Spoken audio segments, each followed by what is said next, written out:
अंतर क्या है।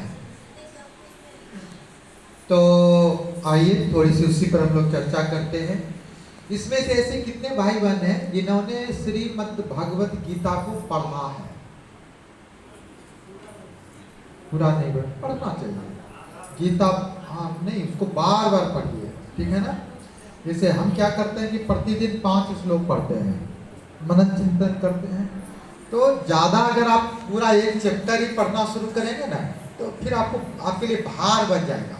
2-4-5 श्लोक तो जरूर पढ़िए, वो भगवान की वाणी है। आप जितना भी ग्रंथ उठाइए, यहाँ तक कि वेद भी आप उठाइए, तो वेद में आपको ये लिखा हुआ मिलेगा, इंद्रवाच, इंद्र ने कहा। किसी भी ग्रंथ को आप उठाइए तो नारद उवाच, नारद ने कहा। लेकिन श्रीमद् भगवत गीता को जब आप उठाएंगे तो उसमें कृष्ण उवाच कहीं नहीं मिलेगा। क्या मिलेगा? भगवान उवाच, भगवान ने कहा। कृष्ण का नाम कहाँ आया है? मान लिया जाए कि कहीं संजय ने उसको संबोधित कर दिया, कहीं धृतराष्ट्र ने कह दिया, या मान लिया जाए कहीं अर्जुन ने कह दिया कि धनंजय क्या करें, आप बताएं, कृष्ण हमको समझ में नहीं आ रहा है, क्या करें। तो वहीं कृष्ण का नाम आया है। लेकिन कृष्ण ने जहां जहां जो कुछ भी कहा है, भगवान उवाच, भगवान ने कहा। यानी कि भगवान श्री कृष्ण ने पूरे ब्रह्म के सारे स्वरूप को समेट कर गीता का उपदेश दिया है। इसीलिए गीता के हर एक श्लोक में आएगा भगवान उवाच, भगवान ने कहा, ठीक है ना। इसीलिए गीता पढ़िए। गीता में आप लोगों को मालूम है। आइए आज की बात अपने यहीं से प्रारंभ करते हैं। इसको परम पूज्य गुरुदेव ने कर्मकांड भास्कर में भी लिखा है। इस चीज को गीता का उदाहरण तो नहीं दिया है, लेकिन इसको उन्होंने परम पूज्य गुरुदेव ने लिखा है कि भगवान श्री कृष्ण ने अर्जुन को विराट रूप दिखाया।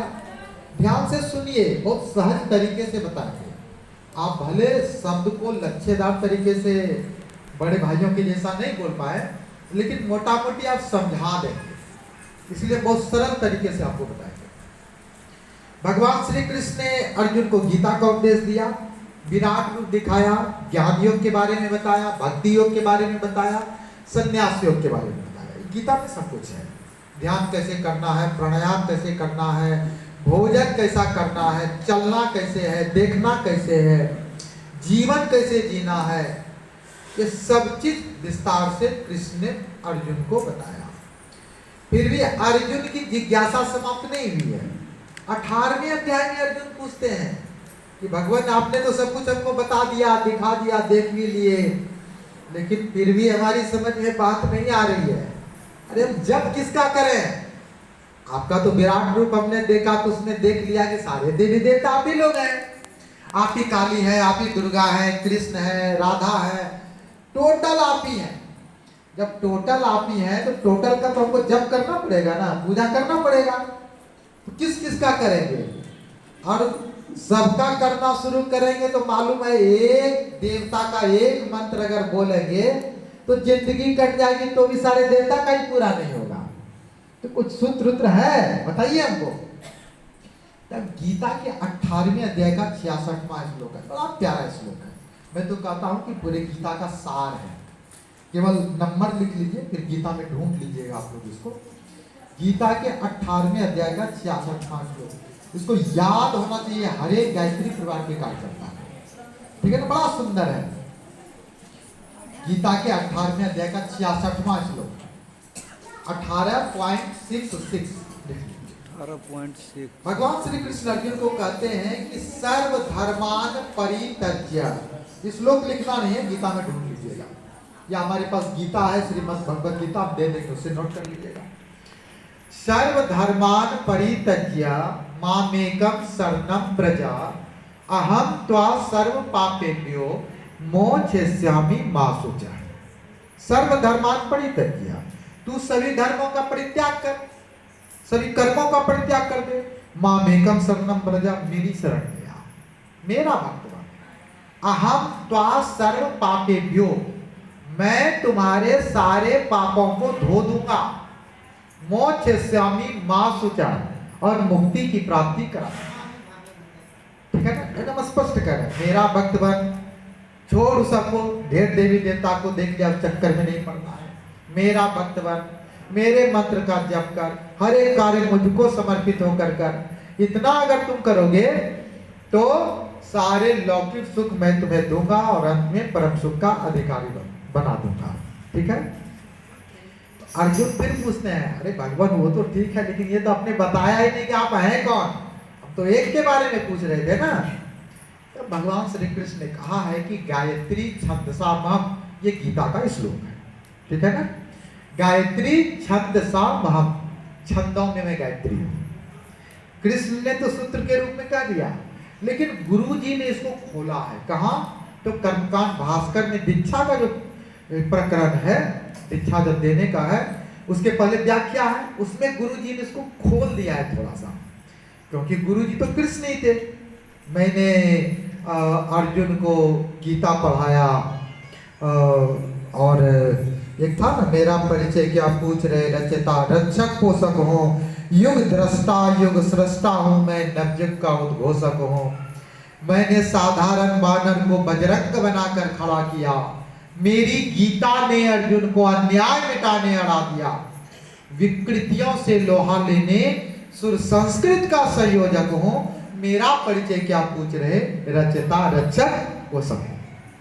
गुरु जी से किसी ने पूछा था कि आपका परिचय क्या है, लोगों को बताएंगे क्या? तो उन्होंने कहा भगवान का कोई परिचय नहीं होता है। फिर भी पूछा, कुछ तो बोलिए भाई। तब गुरु जी ने जो कुछ कहा था, बाद में मंगल विजय जी ने उसको संगीत का रूप दे दिया था। उसमें गुरुदेव ने यही कहा था कि मेरा परिचय क्या पूछ रहे हो, हमारा परिचय क्या पूछते हो, रक्षक। मेरा परिचय क्या पूछ रहे, रक्षक पोषक हूं, रक्षा करने वाला हूं, पोषण करने वाला हूं, मारने वाला हूं। मैंने साधारण वानर को बजरंग बनाकर खड़ा किया, यानी कि बजरंगबली बना दिया। और अर्जुन को युद्ध से लड़ने के लिए मैंने गीता का दुर्लभ उपदेश दिया। मैं रक्षक हूं, पोषक हूं और संहारक हूं, सब कुछ मैं। ये संगीत है निसर्ग का, यूट्यूब में खोलिएगा मिल जाएगा।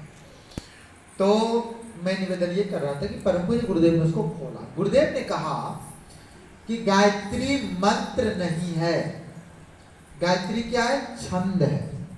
छंद मतलब क्या होता है, छंद और मंत्र में प्रार्थना। जैसे त्वमेव माता च पिता त्वमेव, प्रार्थना कर रहे हैं, ये छंद है। तुम ही सब सोचो, छंद है। नमो अस्तवनंताय, ठीक है ना, ये छंद है। तो अर्जुन ने कृष्ण से पूछा, गीता में चर्चा नहीं है, लेकिन परम पूज्य गुरुदेव ने कहा, मैंने उसके प्रवचन में सुना है कि गुरुदेव ने कहा कि अर्जुन ने कृष्ण से पूछा कि लोग तो कहते हैं कि ये मंत्र है। तो उन्होंने कहा कि नहीं नहीं, ये मंत्र नहीं, ये छंद है। लेकिन गायत्री का कोई सिद्ध साधक जब इस छंद के साथ अपनी प्राण ऊर्जा को जोड़ देता है, तब ये मंत्र बन जाता है। इसीलिए गायत्री मंत्र का मंत्र के रूप में अगर लाभ लेना हो तो गायत्री के सिद्ध साधक से दीक्षा अवश्य लेनी चाहिए। क्योंकि दीक्षा में क्या होता है कि गायत्री का जो सिद्ध साधक है इस छंद के साथ अपनी पूरी एनर्जी को जोड़ देता है, पूरे तप की ऊर्जा को जोड़ देता है, मंत्र में परिणत कर देता है, और तब ये मंत्र बनकर फायदा करना शुरू करता है। ठीक है ना। इसीलिए गायत्री मंत्र के जप करने वाले व्यक्ति को दीक्षा तो अवश्य लेनी चाहिए। इसको परम पूज्य गुरुदेव ने कर्मकांड भास्कर में लिखा है। एक तो ये है। अब आइए, परम पूज्य गुरुदेव ने कहा कि गुरु मंत्र कौन सा है, गायत्री मंत्र है। क्यों? गुरु मंत्र में और अन्य मंत्रों में अंतर क्या है, इसको भी परम पूज्य गुरुदेव ने विस्तार से खोला। परम पूज्य गुरुदेव ने कहा कि मंत्र दो प्रकार के होते हैं, एक होता है गुरु मंत्र और एक होता है नाम मंत्र। जिस मंत्र में किसी देवी देवता का नाम आ गया वो नाम मंत्र है। जैसे ओम नमः शिवाय महामंत्र में इसकी गिनती होती है, शंकर का नाम आया, नाम मंत्र है। ओम नमो भगवते वासुदेवाय, वासुदेव का नाम आया, नाम मंत्र है। ओम नमो हनुमते, हनुमान का नाम आया, नाम मंत्र है। लेकिन गायत्री मंत्र में कहीं गायत्री का नाम है नहीं है। इसीलिए ऋषियों ने कहा कि गायत्री मंत्र गुरु मंत्र है। यदि कोई गुरु किसी शिष्य को दीक्षा देता है, गायत्री मंत्र की देनी चाहिए। क्यों? क्योंकि गायत्री मंत्र ही गुरु मंत्र है और सारे के सारे नाम मंत्र है। इसीलिए तो पहले दिन मैंने लिखाया था ना कि गायत्री मंत्र 3 वेद में आया है और 4थे वेद में उसके बारे में ये आया है कि गायत्री मंत्र का अगर आप जप करेंगे तो फायदा क्या होगा, मैंने लिखा दिया था। इसीलिए वेद भगवान ये कहता है कि यदि कोई गुरु किसी शिष्य को दीक्षा देता है, गायत्री मंत्र की दीक्षा दे। ठीक है, इसमें कहीं कोई अब दिक्कत तो नहीं है। अब एक चीज और है, इस संसार का सबसे पहला गुरु कौन है? अगर गुरु दीक्षा दे रहे हैं तो मालूम तो होना चाहिए कौन है। हाँ, कौन? नहीं, पर गुरु जी तो आज्ञा है ना, माँ पिताजी नहीं, वो तो ठीक है कह देते हैं। गुरु बहुत बड़ी चीज है। कौन? नहीं, दुर्वासा ऋषि के पहले तो बहुत ऋषि हुए। नहीं, विश्वामित्र भी नहीं। चलो ठीक है, समझ गए कि आप लोगों के उस पर कभी ध्यान नहीं गया है। नहीं, संसार का सबसे पहला गुरु है भगवान शंकर। ठीक है ना? कौन है? इसीलिए भगवान शंकर को आदि गुरु कहा जाता है। आदि गुरु, आदि मतलब सबसे पहला गुरु। जैसे झारखंड में रहने वाले जो हमारे जो मूल निवासी उसको क्या कहते हैं? आदिवासी। असल वासी जो है ना, ये भारत का वही लोग है, आदिवासी। और उसी प्रकार संसार का पहला गुरु कौन है? भगवान शंकर। लेकिन दीक्षा उसने किसको दिया? माता पार्वती को। और इसका बड़ा अच्छा प्रसंग है, क्षेत्रों में जाएंगे तो बहुत लोग मिलेंगे। वो आजकल जागो जागो हो महादेव भी खूब प्रचार करता है। मैंने तो कुछ देखा गायत्री परिवार वाले को भी, वो लोग कहते हैं कि भैया, आप बोले आप तो गायत्री परिवार से थे, क्या करें भैया, बच्चा लोग माना नहीं, मांस मछली खाने का मन हुआ तो जाके फिर से उसमें दीक्षा ले लिए। मैंने कहा हद हो गई भाई इसी में रह के खा लेते, क्या दिक्कत था तो हम निवेदन ये कर रहे थे कि पार्वती ने एक बार शंकर भगवान से पूछा। इस रहस्य को भी परम पूज्य गुरुदेव ने खोला है। कहां पर?